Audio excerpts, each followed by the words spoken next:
Master, எல்லோருக்கும் என்னுடைய அன்பான வணக்கம். மீண்டும் உங்கள் அனைவரையும் சந்திப்பதில் எனக்கு ரொம்ப ரொம்ப சந்தோஷம். வாய்ப்பு தந்ததற்கு மிகவும் நன்றி. நாம தியானத்தின் மூலமாக ரொம்ப அற்புதமாக இணைந்திருக்கின்றோம். நம்முடைய பத்ரி சார் அவர்களுக்கு நம்முடைய நன்றிகள் எப்பொழுதுமே. இன்று நாம் திரும்பவும் நம்மையே எப்படி கண்டு கொள்வது, ரீடிஸ்கவர் யோர் செல்ஃப் என்கின்ற ஒரு தலைப்பு. இதற்கும் தியானத்திற்கும் வெறு தூரம் இல்லவே இல்லை. நம்மை எப்படி நாம் கண்டு கொள்வது? தியானத்தின் மூலமாகத்தான். இது அடிப்படையான ஒன்று. ஆனால் நிறைய நேரம் நமக்கே அந்த கேள்வி வந்துவிடும். எல்லாம் நான் சரியா தானே பண்ணிக்கிட்டு இருக்கேன், நான் என்ன தப்பா செஞ்சிட்டு இருக்கேன்? இல்ல, நம்ம எல்லாமே செய்வது சரிதான். ஆனா சில நேரம் நமக்கு ஏதோ ஒரு செய்து கொண்டிருக்கும் வேலையில கூட சரியா செய்யலையோ அப்படிங்கிற ஒரு சந்தேகம் நமக்கு வரக்கூடும். இல்லை என்றால் இதுக்கப்புறம் என்ன இருக்கு அப்படிங்கிற ஒரு கேள்வி இருக்கும் நமக்கு. முழுமையாக நம்ம எல்லாம் செஞ்சுட்டோம்ல, எல்லாம் பார்த்துட்டோம்ல, இன்னும் என்ன இருக்குது, வேற எதுவுமே இல்லையே, எல்லாம் எனக்கு தெரியும் அப்படிங்கிற ஒரு நினைப்பு வரலாம். இல்லைன்னா ஒரு சலிப்பு வரலாம். ச்சே, தினம் தினம் இதையே தான் நான் செஞ்சுட்டு இருக்கேன், இன்னும் என்ன செய்ய இருக்குது, புதுசா என்ன செய்யலாம், எனக்கு தெரியலையே, என்ன பண்றது? இல்லையென்றா ஒரு சிலருக்கு வாழ்க்கை வந்து போகிற போக்குல போய்க்கிட்டே இருக்கும். போகிற போக்குல என்ன செய்யுதுன்றே தெரியாது. சரி, ஓகே, இன்னைக்கா இது பண்ணுவோம், அது நாளைக்கு பண்ணுவோம் என்று எந்த ஒரு குறிக்கோளும் இல்லாமல் ஏதோ ஒன்று விஷயத்தை நோக்கி போய்க்கொண்டே இருக்கும். இதெல்லாம் நிறைய நேரம் பார்க்கும் பொழுது நம்மை நாம் சரியாமல் புரியாமல் இருக்கும் பொழுது, அந்த கணத்தில் அந்த ஒரு தளத்தில் இருக்கும் பொழுது நமக்கு என்ன செய்கின்றோம் என்கின்றதே சரியாக புலப்படுவதில்லை. உள்ளே நாம் நினைத்திருக்கும் ஒரு விஷயம் ஒன்றாக இருக்கும், ஆனால் வெளியே நம்முடைய வெளிப்பாடானது வேறு விதமாக இருக்கும். அடுத்து என்ன செய்வது என்கின்ற ஒரு சிறு சலசலப்பு நம்மிடம் அப்பப்போது வந்து போயிட்டு இருக்கும் இல்லையா? அந்த மாதிரி ஒரு தருணம் வரும்போது அதை நாம் எப்படி கையாள்வது? எதற்காக நாம் நம்மை மறுபடியும் அந்த தேடுதல் என்ற பயணம் தினம் தினம் நடந்து கொண்டேதான் இருக்கிறது இல்லையா? அந்த தேடுதல் பயணத்தை நாம் எப்படி அழகாக செய்வது? உங்களையே திரும்பவும் தொலைந்து போன உங்களை எப்படி கண்டு கொள்வது? இதை பற்றி தான் இன்று கொஞ்சம் நாம் தெரிந்து கொள்ளப் போகின்றோம். சரி, எதுக்கு நம்ம நம்மையே பற்றி தெரிஞ்சுக்கணும்? நம்மளுக்கு தெரியாதா நம்மளை பத்தி? இல்லைங்க, உங்களை பத்தி இன்னும் உங்களுக்கு இப்போ வயசு 30ஆக இருந்தாலும் சரி, இல்லை 70ஆக இருந்தாலும் சரி, இன்னும் உங்களை பத்தி புரிந்து கொள்வதற்கு உங்களுக்கு எது பிடிக்கும் பிடிக்காது அப்படிங்கிற விஷயமே இன்னும் நிறைய நேரம் நமக்கு புரிவதில்லை. So, அதை பற்றி தெரிந்து கொள்வது உங்களுடைய அந்த வளர்ச்சிக்கு. நம்முடைய வாழ்க்கை என்பது தினம் தினம் நாம் கற்றுக்கொண்டே சென்றிருக்கும் அந்த ஒரு அழகான வழியிலையும், அதனால அந்த ஒரு விஷயம் உங்களுக்கு புலப்படும் வரை, இந்த வாழ்க்கையில கடைசி நிமிடம் வரை நாம் ஏதோ ஒன்று கற்றுக்கொண்டிருக்கோம். சரி, திடீர்னு கால் அடிபட்டுடுச்சு, நம்மளால நடக்க முடியல, பிளாஸ்டர் கட்டு போட்டிருக்கோம், வாழ்க்கை சூப்பரா போயிட்டு இருந்து நினைப்போம். ஆனா திடீர்னு அந்த ஒரு ஒரு 6 வாரத்துக்கு டாக்டர் சொல்லிட்டாங்க, நீங்க வந்து எதுவும் பண்ண முடியாது. சச்சோ, முடிஞ்சு போச்சா, அப்ப என் கால் அவ்வளவுதானா? இல்ல, திரும்பவும் அதில் அந்த நேரத்துல என்னால எதுவும் செய்ய முடியாதா? இல்ல, அந்த நேரம் உங்களுக்கு கிடைத்திருக்குன்னா அந்த ஓய்வு உங்களுக்கு ரொம்ப முக்கியமா. ஏன்னா நீங்க வந்து உங்களுடைய கவனத்தை வேற எதிலோ செலுத்த வேண்டிய நேரம் வந்து விட்டது. கொஞ்சம் யோசித்துப் பார், கொஞ்சம் திரும்பிப் பார் என்று உங்களை சொல்லக்கூடிய அந்த ஒரு விஷயம்தான். சோ அந்த ஒரு கணம், அந்த ஒரு 6 வார காலம் கூட உங்களுடைய வளர்ச்சிக்கு ரொம்பவும் ஒரு முக்கியமான ஒரு விஷயம்தான். இதை போல நாம் நம்முடைய வாழ்க்கையை எப்படி கண்டு கொண்டு எப்படி எல்லாவற்றிலும் அந்த ஒரு உண்மையான உங்களை நீங்கள் அறிந்து கொள்வது, இதுதாங்க ரொம்ப முக்கியமான விஷயம். நம்மை நாம் புரிந்து கொள்வது. எதற்கு? உள்ளே ஒரு விதமாக வெளியே ஒரு விதமாக நிறைய நேரம் நம்ம இல்லைன்னு நினைச்சா கூட இல்ல, கண்டிப்பாக நமக்கே தெரியாமல் நடந்துவிடு. அந்த உண்மையை நாம் உணரும் பொழுது be authentic you to yourself. அந்த முழுமையை வாழ்க்கையில வாழ்க்கை வாழ்வதற்கே அந்த சோகம் நம்மை வந்து தாக்குகின்றது. இருந்தாலும் அந்த சோகத்தையும் எப்படி நான் விட்டு வெளியே வருவது, என்னுடைய வாழ்நாளின் குறிக்கோள் என்ன என்பதை நாம் புரிந்து கொள்ளும் பொழுது, எனக்கு மட்டும் ஏன் இப்படி நடக்குது வாழ்க்கையில என்ற அந்த ஒரு கேள்விக்கான ஒரு விடை உங்களுக்கு கிடைக்கும். அது கிடைக்கும் பொழுது, அது கிடைப்பதற்காக நீங்கள் செய்ய வேண்டிய ஒரு விஷயம் உங்களை நீங்கள் புரிந்து கொள்வது. வாழ்க்கை நிறைய நேரம் நம்மள வந்து கீழே தள்ளிட்டே இருக்கும். பட்ட காலிலே படும்பாங்களே, திரும்ப திரும்ப அடிபட்டே இருக்கும். வலது கால் அடிபடுனா வலது காலே திரும்ப திரும்ப அடிபடும். ஏன்? ஏதோ ஒரு விஷயம் நமக்கு சொல்லி கொடுக்க காத்திருக்கின்றது. அது இப்ப வாழ்க்கை நிறைய நேரம் நம்ம கீழே விழுந்துகிட்டே இருப்போம், அந்த மேலே எழுவதற்கான ஒரு வாய்ப்பை. அது நமக்கு ஆனந்தி, நீ வந்து எப்ப பார்த்தாலும் இப்படித்தான் யோசிச்சுட்டு இருக்க, நீ வந்து மாத்தி யோசி. அந்த மாத்தி யோசி என்று சொல்லக்கூடிய அந்த ஒரு தருணம் தான் நீங்கள் உங்களை புரிந்து கொள்ளும், அந்த உருவாக்கி கொள்ளும் அந்த ஒரு அழகான ஒரு தருணம். உங்களுக்கு இருக்கும் அந்த உறவுகள், சரி ஏனோ தானா, கணவன் மனைவி உறவு, காலையில பாக்குறோமா, சரி குட் மார்னிங் சொல்றோம், அடுத்து மறுபடியும் பிரேக்ஃபாஸ்ட்டுக்கு மீட் பண்ணோம், சரி ஓகே சாப்பிடுறோம், அப்புறம் அந்த மாதிரி சும்மா வெறுமனே சென்றுக்கிறோம் இல்லை, அதிலும் அந்த முழுமை சந்தோஷத்தை முழுமையாக பார்க்கீங்க. Are you spending that quality time? இந்த குவாலிட்டி அப்படிங்கிறது எல்லா விஷயத்திலும் இருக்கின்றது இல்லையா? நீங்க அந்த சாப்பிடும் சாப்பாட்டு கூட அந்த நேரத்தை கூட எப்படி மிகவும் சரியாக செலவு செய்யணும், எல்லாமே ரொம்ப முக்கியமான விஷயம்தான். இதெல்லாம் இல்லைங்க, ஒரு முக்கியமான விஷயம். நாம வந்து இந்த தியானத்தில் இருப்பதனால நம்மை சுற்றி இருக்கும் அந்த அலைகள் வந்து ரொம்ப பிரமாதமாக இருக்கும். அந்த ஒரு அற்புதத்தை, அந்த நேர்மறை விஷயங்களை, அந்த உங்களுக்குள் இருந்து வரும் அந்த குழந்தை போன்ற அந்த புன்னகை மற்றவங்களையும் கொஞ்சம் கொண்டு சேர்க்கணும் இல்லையா? அந்த ஒரு அற்புதத்திற்காகவும் தான் நீங்கள் உங்களை உருவாக்கி கொண்டே இருக்க வேண்டும் அற்புதமாக. இதுக்காகத்தான் நீங்க இன்னும் திரும்பவும் உங்களை கண்டு கொள்ள வேண்டும். இது வரைக்கும் பண்ணினதும் பத்தாது, இன்னும் கொஞ்சம் செய்ய வேண்டும். அதுக்காகத்தான் நம்முடைய வாழ்நாள்ல நம்ம இங்கே அழகாக இருக்கின்றோம் இல்லையா? சோ நம்மை புரிந்து கொள்வது என்பது ரொம்ப முக்கியமான ஒரு விஷயம். சரி, இந்த ஆன்மீகத்தின்படி எப்படி நாம் இதை புரிந்து கொள்வது? முதல்ல உங்களுக்கு அந்த what is the true essence, உங்களுக்குள் இருக்கும் அந்த கோர் வேல்யூஸ் என்ன? இது எது உங்களுக்கு ரொம்ப முக்கியமான ஒரு விஷயம் என்று நீங்கள் நினைக்கின்றீர்கள்? நிறைய நேரம் நம்ம செய்யும் வேலை ஒன்று, ஆனால் நமக்கு பிடித்தமான ஒரு வேலை என்று வேறு எதுவும் இருக்கும் இல்லையா? அந்த பிடித்தமான ஒரு விஷயம் என்னவென்று பாருங்கள். அதில் நீங்கள் உங்களுக்கு அதில் ஏதாவது I you missing out something, இந்த ஒரு கேள்வியை நீங்க கேட்டுக்கிட்டீங்கனாலே உங்களுக்கு அதற்கான பதில் உங்களுக்கு கிடைக்கும். ஸோ உங்களுக்குள் இருக்கும் அந்த உண்மையான அந்த ஆனந்த் யார் அப்படிங்கிற அந்த விஷயம் வந்து உங்களுக்கு புரியும் பொழுது, அப்பொழுது அதை அதற்கு உருவாக்க வேண்டிய கணங்கள் வந்து உங்களுக்கு கூடுதலாக கிடைக்கும். இந்த வேலையிலேயே ஒரு மாற்றம் கிடைக்கலாம். நீங்கள் எதிர்பார்க்காத ஒரு விஷயத்தின் மூலம், ஒரு நண்பரின் மூலமாக, ஏதோ ஒரு விஷயம் மூலமாக, இல்லை அந்த லிங்க்டின்ல அப்ளை பண்ண ஏதோ ஒன்று செய்து பார்க்கின்றீர்கள். அப்பொழுது உங்களுக்கு அது கிடைக்கிறது, புதிதாக ஒரு வேலை, உங்களுக்கு பிடித்தமான ஒரு வேலை. ஸோ அது எல்லாமே உங்களுக்கு புரியும் பொழுது எதற்கு இன்னும் நம்மை புரிந்து கொள்ள வேண்டும்? நம்மை சுற்றி இருக்கும் இந்த சமுதாயம், அதிலிருந்து, அதாவது அவர்களுக்கு நமக்கென்று ஆனந்தினா இப்படி இருக்கணும் அப்படின்னு ஒரு எதிர்பார்ப்பு இருக்கின்றது. ஆனால் அதையும் மீறி நான் எனக்குள் இருக்கும் இந்த குழந்தை ஆனந்தியிடம், how do I connect myself, அந்த உள்ளே இருக்கும் அந்த குழந்தையிடம் நான் எப்படி இருக்கும்?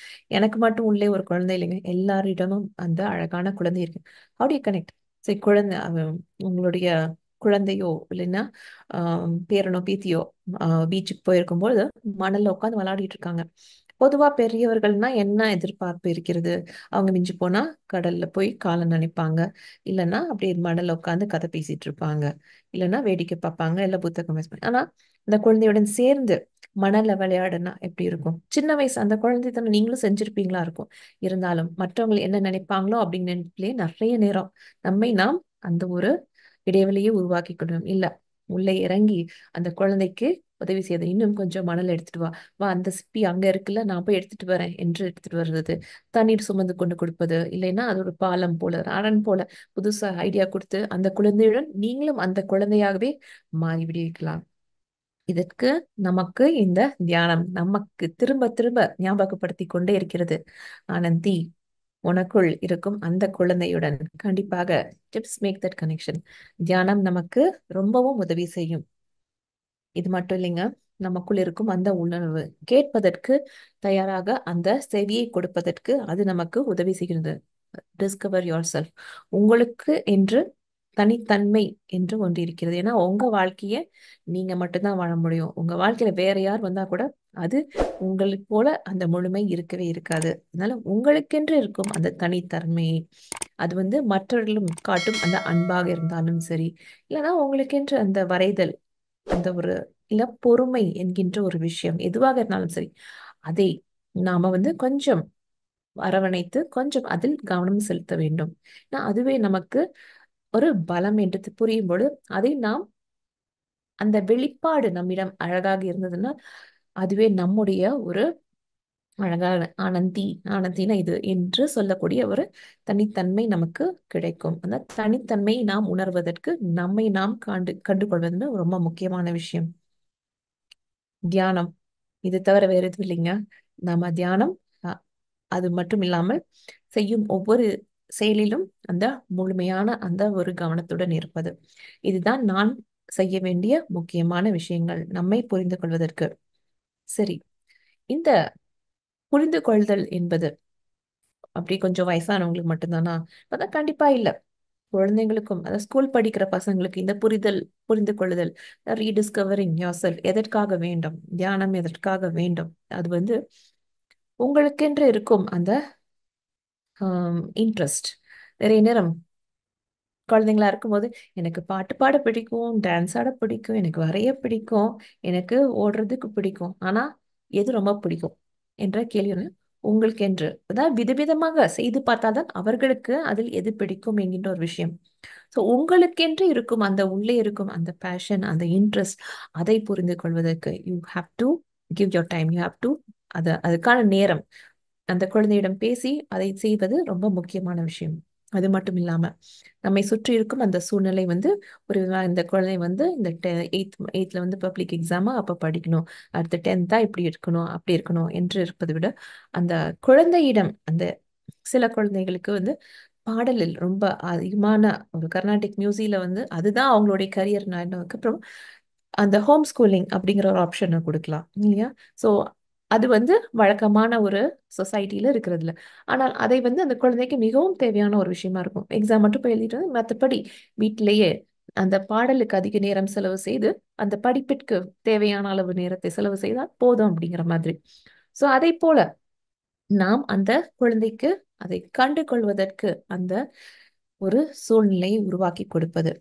இது எதற்கு இன்னும் அந்த குழந்தைகளுக்கு தேவை என்றால் அவர்களுக்கு என்று ஒரு அந்த செல்ஃப் எஸ்டீம், செல்ஃப் கான்பிடன்ஸ் எல்லாம் இருக்குல்ல, அதற்கு எதற்கு அந்த நேர்மறையான அந்த குணாசிரியங்கள் அவர்களுக்குள் வளர்வதற்கு, அந்த அன்புடன் எப்படி இருப்பது, அந்த ஸ்போர்ட்ஸ்மேன்ஷிப் சொல்ற அதை போன்ற அந்த ஒரு நல்லிணக்கத்துடன் எப்படி அந்த காம்படிஷனை பார்ப்பது என்ற அந்த அழகான ஒரு வெளிப்பாடு வருவதற்கெல்லாம் இது ரொம்பவும் உறுதுணையாக இருக்கும்.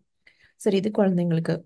இப்போ யங் அடல்ட்ஸ், அந்த பள்ளி பருவம் முடித்து காலேஜ் போறவங்க இல்லைன்னா வேலைக்கு சேரும் அந்த ஒரு பருவத்தில் இருப்பவர்களுக்கு எதற்கு அவர்களை கண்டுகொள்ள வேண்டும்? Why you have to rediscover your self.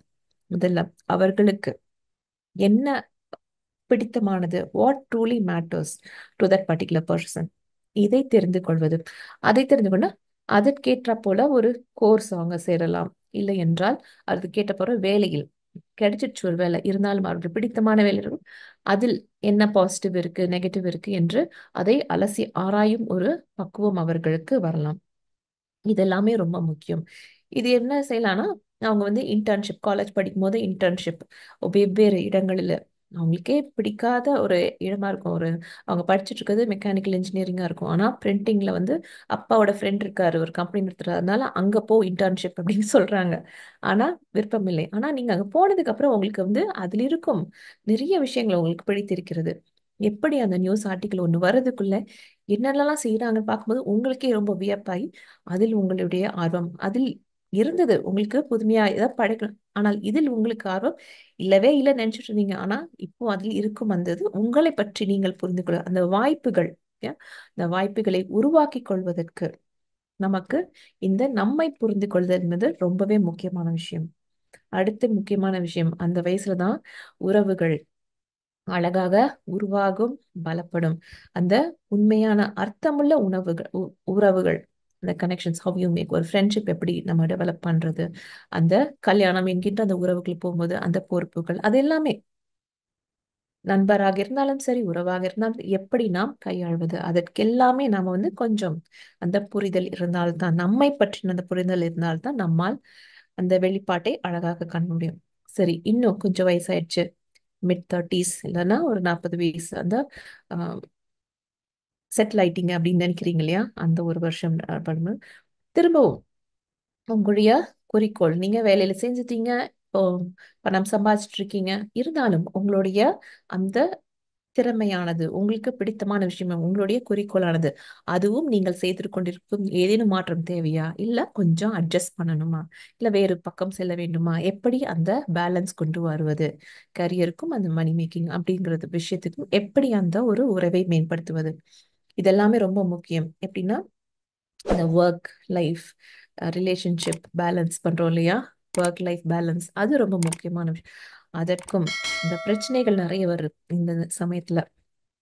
Emptiness சிண்ட்ரோம்னு சொல்லுவாங்கல்ல, குழந்தைகள் வீட்டை விட்டு வெளியே செல்லும் அந்த தருணம், படிப்பாக்காக இருக்கலாம், இல்லை வேலைக்காக இருக்கலாம்.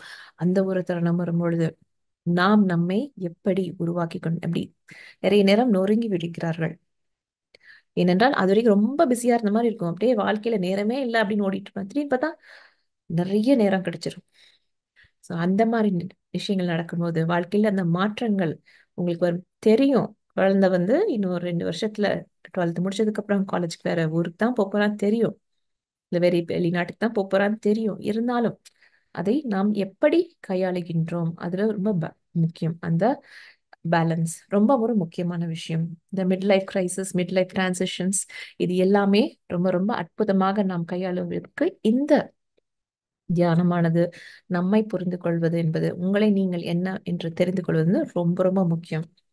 சரி, இதெல்லாம் ஓகே, கொஞ்சம் வயசாயிடுச்சு, 50 வயசு 60 வயசு 70 வயசு என்ன அப்படின்னு பார்த்தோம் என்றால் நாம என்ன செய்யலாம் அந்த நேரத்துல, எப்படி எதுக்காக why you have to rediscover yourself. வாழ்க்கையில கடைசி நாள்ல தான் உட்காந்து ஏதோ ஃபிளாஷ் போட்டு ஒரு மூவி மாதிரி நம்மளோட வாழ்க்கையை வந்து நம்ம கண்முடி ஓட்டணுமா? இல்ல, அவசியமே இல்லை. You can just chit, contemplate, யோசிச்சு பார்க்கலாம்.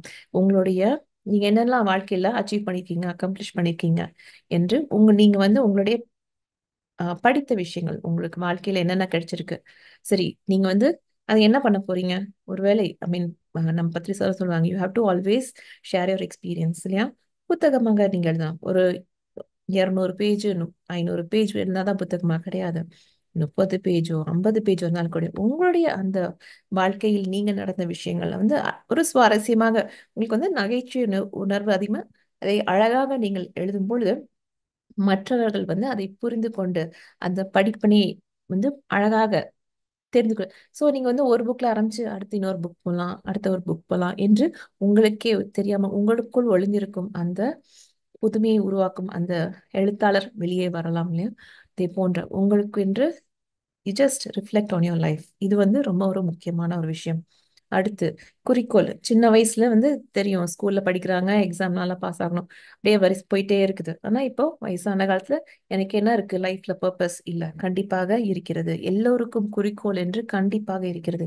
நீங்க வந்து இன்னும் இருக்கிறீங்கன்னா உலகம் எனக்கு என்ன செஞ்சிருக்கு அப்படிங்கிற கேள்வி விட, நான் உலகத்திற்காக என்ன செய்திருக்கிறேன் அப்படிங்கிற கேள்வி வந்து நாம கேட்டுக்கிட்டே இருந்தோம்னா, தினமும் கேட்க ஆரம்பிச்சிட்டோம்லே போதும், நம்மளுடைய எண்ணம் மாறி நாம் இன்னைக்கு எந்திரிச்சோம், ஓ இன்னைக்கு நான் என்ன பண்ண போறேன், என்ன வித்தியாசமாக செய்ய போகிறேன், எனக்கு மட்டும் இல்ல என்னை சுற்றி இருக்கும் மற்றவர்களுக்கும் கூட நான் என்ன செய்ய போகின்றேன் என்கின்ற அந்த விஷயம் எனக்கு புலப்படும் போது, கண்டிப்பாக முதல்ல என்கிட்ட அந்த பேசாமல் இருக்கும் அந்த பக்கத்து வீட்டுல அவங்க கிட்ட போய் பேசுவதற்கு நான் வந்து முயற்சி செய்வேன். சின்ன சின்ன அப்படியே என்னுடைய சொசைட்டில என்ன செய்ய முடியும், ஒரு குரூப்பா வந்து ஒரு டூர் ஆர்கனைஸ் பண்ணலாம், நான் ஏதோ ஒரு முயற்சி செய்து ஏதோ புதிதாக செய்யலாம் இல்லையா. ஸோ அது மூலமாக இந்த நட்பு என்கிற வட்டத்தை ஃபார்ம் பண்ணலாம். அதன் மூலமாக நிறைய செஷன்ஸ் கனெக்ட் பண்ணலாம். இதே போல ஜூம் செஷன்ஸ், ஏதோ ஒன்று புதுசு புதிதாக ஏதேனும் ஒன்றை செய்து கொண்டே இருக்கும் அந்த ஒரு அழகான ஒரு வாய்ப்பு கிடைக்கும். அதுவே நம்முடைய வாழ்க்கையின் ஒரு பயணமாக நம்மை தினம் தினம் ஊக்குவிக்கும் ஒரு விஷயமாக மாறிவிடணும். அதுக்காகத்தாங்க நாம் நம்மை கண்டு கொள்ள வேண்டும். நிறைய பேருக்கு வயசானா இல்ல, எனக்கு இன்னும் வயசாகல என்று அந்த ஒத்துக்கொள்ளுதல் என்பது நிறைய பேருக்கு முடியாது. அது எஸ்பெஷலி இந்த 50 வயசுல இருக்கும் பொழுது, எனக்கா அதுக்குள்ளேயே வயசாயிடுச்சா, இல்லையே நான் அப்படிலாம் இல்லையே. இல்ல, ஒத்துக்கொள்ளுதல். இந்த வாழ்க்கையில் மாற்றம் என்பது நடந்து கொண்டேதான் இருக்கும். நிறைய நமக்கே தெரியாமல் திடீரென்ற மாற்றம் இருக்கும். சோ எந்த விஷயமாக இருந்தாலும் சரி, என்ன நடந்தாலும் சரி, இந்த கனப்பொழுதில் சந்தோஷமாக இருக்கும் அந்த கலையை கற்றுக்கொள்வதற்குத்தான் இந்த தியானமானது, நம்மை நாம் புரிந்து கொள்வதானது ரொம்ப ரொம்ப ஒரு முக்கியமான விஷயம். சரிங்க, இப்ப நம்ம வந்து நம்மை பற்றி கற்றுக்கொள்ளுதல் என்கிற விஷயம் பார்த்துட்டோம் இல்லையா. அதனால ஒரு குட்டி கதை சொல்லலாம்னு நினைக்கிறேன். அதுவும் குழந்தைகள் போலவே ஒரு கதையை சொல்லலாம்னு தான் நினைக்கிறேன். என்ன கதை அப்படின்னு பார்த்துருவோமா? ஒரு பெரிய காடு இருக்கின்றது. அதுல வந்து ஒரு குரங்கு இருக்கிறது. கொஞ்சம் வயசான ஒரு குரங்கு தான்.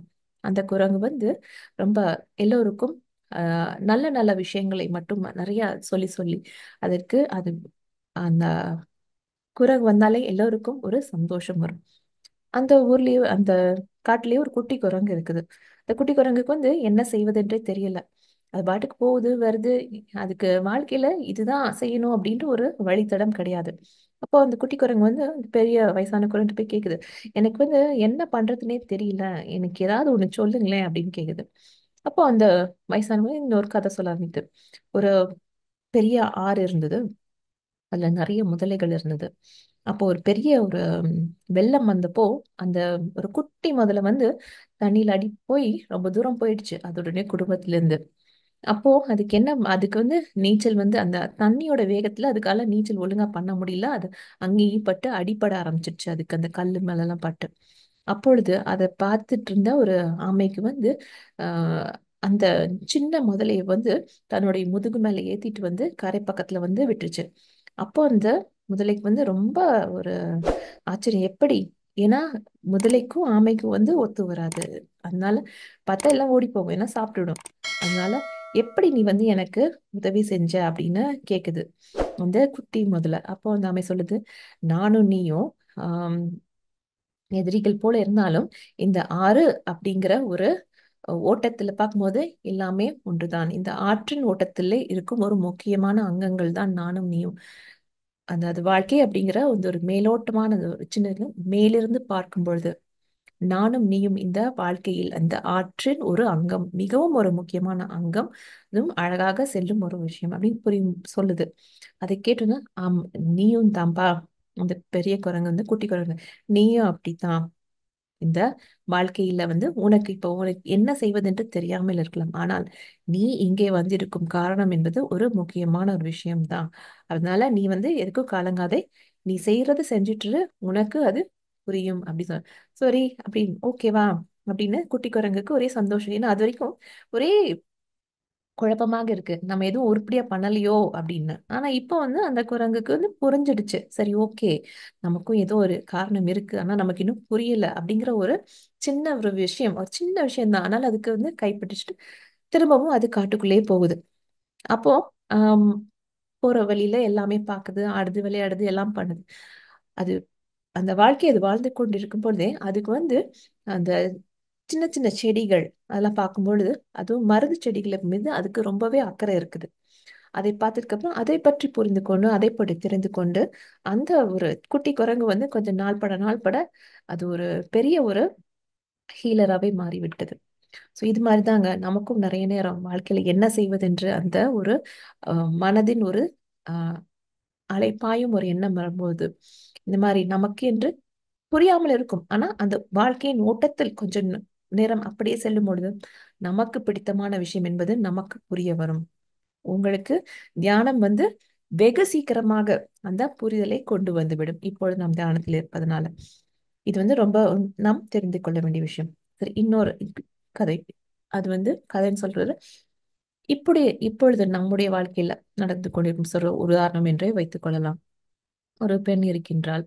அவ வந்து சாஃப்ட்வேர் வேலையில வேலை செஞ்சுட்டு இருக்கா. நல்ல நிறைய கை நிறைய சம்பளம், நிறைய வருஷம் வேலை பார்த்தாச்சு. இப்ப கொஞ்சம் சீனியர் லெவலுக்கும் வந்தாச்சு. ஆனாலும் எல்லாம் இருக்கு. இருந்தாலும் இந்த பெண்ணுக்கு ஏதோ ஒன்று உம் இல்லையே அப்படிங்கிற ஒரு எண்ணம் வருது. அப்போ ஃப்ரெண்ட்ஸ் வந்து ட்ரெக்கிங் போக கூப்பிடுறாங்க. சரி, ஓகே அப்படின்னு அந்த பொண்ணும் ட்ரெக்கிங் போறா. அப்போ அந்த ட்ரெக்கிங் போன இடத்துல அந்த மலையில வந்து ரொம்ப பிடித்து விட்டுறது அந்த இயற்கை சூழ்நிலை. அந்த அங்கே செல்லும் பொழுது ஒரு நீர்வீழ்ச்சி அதை பார்க்கறா. அதை பார்த்த உடனே அந்த பெண்ணுக்கு ரொம்ப ஒரு சந்தோஷம். அப்படியே அங்க உட்கார்ந்துடுறா. 1 மணி நேரம், 2 மணி நேரம் அந்த நேரம் போறதே அந்த பெண்ணுக்கு தெரியல. அப்படியே ரொம்ப சந்தோஷம். அந்த இடத்தின் மீது ஒரு மிகப்பெரிய ஒரு பற்றுதல். அது வந்ததுக்கு அப்புறமா இந்த பெண்ணுக்கு வந்து திரும்பி வந்ததுக்கு அப்புறம் திரும்ப அந்த இயற்கையின் அந்த தாக்குதல் வந்து ரொம்ப அதிகமா இருக்கு. பிகாஸ் அந்த பெண்ணுக்கு இயற்கை என்றால் ரொம்ப பிடிக்கும். வீட்டுல வந்து சுத்தி தோட்டம்லாம் வச்சிருக்கா. இருந்தாலும் அந்த இயற்கை வந்து அது அவளை ரொம்ப பாதித்து விட்டது. அதனால என்ன செய்யறான்னா, திரும்பி வந்ததுக்கு அப்புறமா இந்த அவளை சுற்றி இருக்கும் அந்த ஏரிகள் சரியில்லை அப்படின்னு பார்க்கும் பொழுது அதையே நம்ம வந்து சரி செய்யக்கூடாது என்கின்ற அந்த ஒரு எண்ணம் வருது. ஸோ அது மூலமாவே, அதாவது கார்பரேட்ஸ்ட காண்டாக்ட் பண்ணி ஃபண்ட் ரைஸ் பண்ணி ஒரு என்ஜிஓ மாதிரி ஒன்று ஆரம்பிச்சு அது மூலமாக அந்த சேவையை செய்யும், ஏதாவது ஏரிகளை சுத்தப்படுத்தும் அந்த ஒரு வேலையை செய்ய ஆரம்பிக்கிறார்.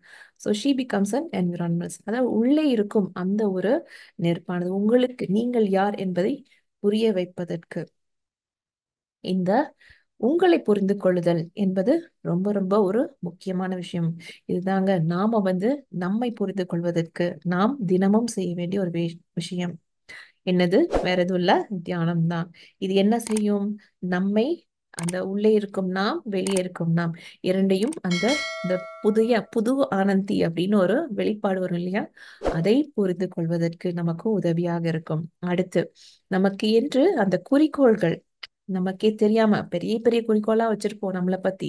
இல்ல, உங்களுக்கென்று அந்த அர்த்தமுள்ள குறிக்கோள்கள், அந்த குறி, அதை நீங்க வந்து வைத்துக் கொள்வதற்கு உங்களுக்கு அப்புறம் அப்பதான் நீங்க நீங்களா இருக்க முடியும், இல்ல நீங்க நீங்களா இருக்கவே முடியாது. அதற்கு ரொம்பவும் உதவி செய்கிறது. அடுத்து உங்களை சுற்றி ஒரு அழகான ஒரு நட்பு வட்டத்தை, அந்த உறவை மேம்படுத்திக் கொள்வதற்கு ரொம்பவும் உதவியாக இருக்கின்றது. ஏனன்னா to reach out to help, அதுவே நிறைய பேருக்கு வாய் திறந்து பேசுவதற்கு அதையும் நம்மை நீங்கள் நீங்களா இருப்பதற்கு உதவி செய்கின்றது. அடுத்து நீங்கள் வந்து அந்த செல்ஃப் கேர், தியானம் அல்லது வேற ஏதேனும் விஷயங்கள் எதுவா இருந்தாலும் சரி, அதை நீங்கள் உங்களுக்கு முதல்ல ப்ரையாரிட்டிஸ் யோர் செல்ஃப்னா அன்பு இருக்கும்பொழுது அன்பை கொடுக்க முடியும். அன்பு இல்லை, என்கிட்ட கோபம் தான் இருக்குது, ஆத்திரமா இருக்குது, அப்படி பயம்தான் இருக்கு அப்படின்னா நம்ம நம்மிடம் தெரியாமல் மற்றவங்க அதையே தான் கொடுப்போம். அதனால அன்பு, ப்ரையாரிட்டைஸ் யோர் செல்ஃப் கேர், தியானம் ரொம்ப ரொம்ப முக்கியமான விஷயம்.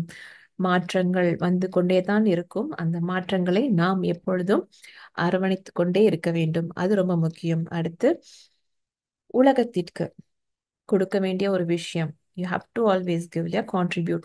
உனக்கு உலகம் என்னது, நீ என்ன செய்தா என்பது ரொம்ப ரொம்ப ஒரு முக்கியமான விஷயம்.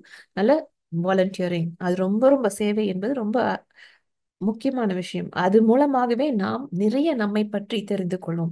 இந்த சேவை என்கின்ற விஷயத்தை ஆரம்பிக்கும் பொழுது, அனந்தி நீ கூட இப்படி பண்ணுவியா அப்படிங்கிற மாதிரி நம்மை பற்றியே தெரியாமல் நிறைய விஷயங்கள், உன்னால இது கூட முடியுமா, இப்படி கூட உன்னால பேச முடியுமா, நான் இது வரைக்கும் உன்னை பத்தி அப்படி பார்த்ததுலயே நீங்களே உங்களை கேள்வி கேட்கக்கூடிய தருணங்கள் இந்த சேவைக்குள் வரும்போது நிறைய உங்களுக்கே புரிய வரும்.